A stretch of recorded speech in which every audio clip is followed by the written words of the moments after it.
जय श्री कृष्ण। कैसे हो आप सब लोग? आज डे 2 है। आज का लेसन है आर्टिकल्स। आर्टिकल कौन कौन से होते हैं? ए, एन और द। ए और एन और द दोनों अलग अलग, तीनों अलग अलग तरीके से यूज होते हैं। उससे पहले थोड़ा सा हम बेसिक समझते हैं इंग्लिश का। नाउन, नाउन तो आप लोग जानते ही होंगे। पर्सन, प्लेस और थिंग को नाउन कहते हैं। तो जितने भी नाउन्स होते हैं उसके आगे हम ए, एन और द का यूज करते हैं, अलग अलग जगह पे अलग अलग रूल के हिसाब से। और दूसरी बेसिक चीज आप समझो, वोवल और कॉन्सोनेंट। वोवल क्या चीज होती है? ए, आई, ई, ओ, यू। ये 5 अल्फाबेट इंग्लिश के अंदर वोवल कहलाते हैं। ए, आई, ई, ओ, यू। जैसे कि हिंदी में होता है स्वर और व्यंजन। स्वर मात्राओं को बोलते हैं और बाकी के अल्फाबेट व्यंजन है। ऐसे ही इंग्लिश में ये 5 अल्फाबेट वोवल कहलाते हैं, बाकी के अल्फाबेट कॉन्सोनेंट कहलाते हैं। अब देखते हैं ये आर्टिकल्स कैसे कैसे कहाँ कहाँ यूज होते हैं, एग्जाम्पल से समझते हैं।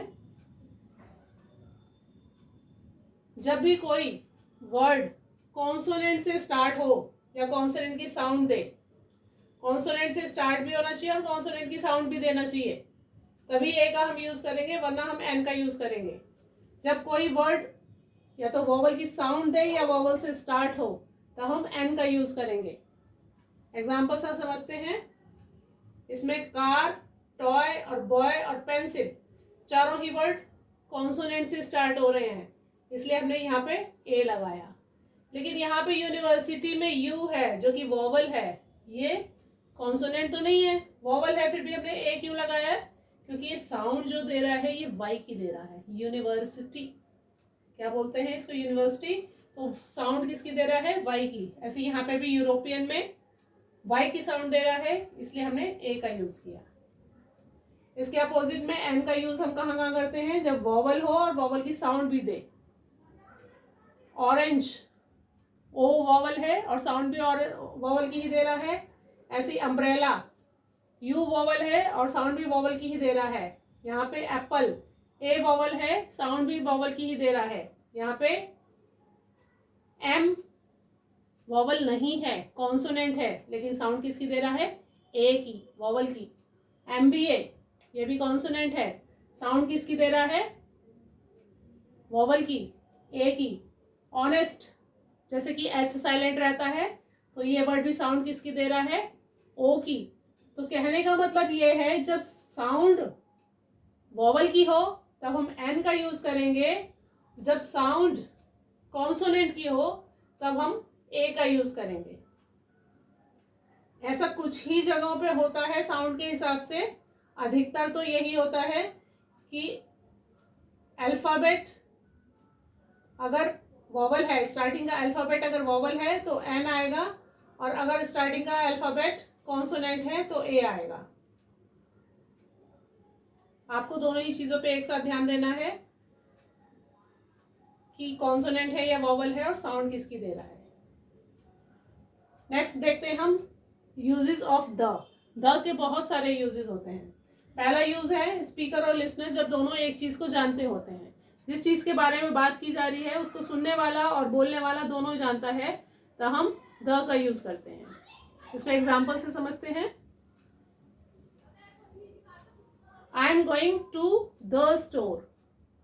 द स्टोर अगर हम बोलेंगे तो सुनने वाला और बोलने वाला दोनों जानते हैं एक पर्टिकुलर स्टोर की बात हो रही है। अगर हम बोलेंगे I am going to a store, a store बोलते हैं, तो इसका मतलब किसी एक स्टोर की बात हो रही है, जो कि कोई एक स्टोर है जो कि दोनों नहीं जानते। सेकेंड एग्जाम्पल देखते हैं, सेकेंड यूजेस समझते हैं इसका। In second sentence which is already mention, जब हम पहले सेंटेंस में किसी चीज को मेंशन कर देते हैं और दूसरे सेंटेंस में उसी मेंशन्ड चीज को हम दोबारा यूज करते हैं, तो हम द का यूज करते हैं। एग्जाम्पल से समझते हैं। I have purchased A car, पहले सेंटेंस में ए का यूज हुआ, I have purchased A car. दूसरे सेंटेंस में colour of the car is red, पहले सेंटेंस में ए कार आया, दूसरे सेंटेंस में द कार आया। तीसरा यूज समझते हैं यूनिक थिंग्स के लिए या ओनली थिंग्स के लिए। तो जो चीज सिर्फ एक है, जैसे सन, मून, अर्थ, ये एक ही है, तो यहाँ पे हम द का यूज करेंगे. For example, we live on the earth. The earth, earth के आगे द का यूज हुआ, जबकि अर्थ में ई वोवल है, एन यूज नहीं किया हमने, द का यूज किया. तो सबसे पहली प्रेफरेंस हमें द को देनी है.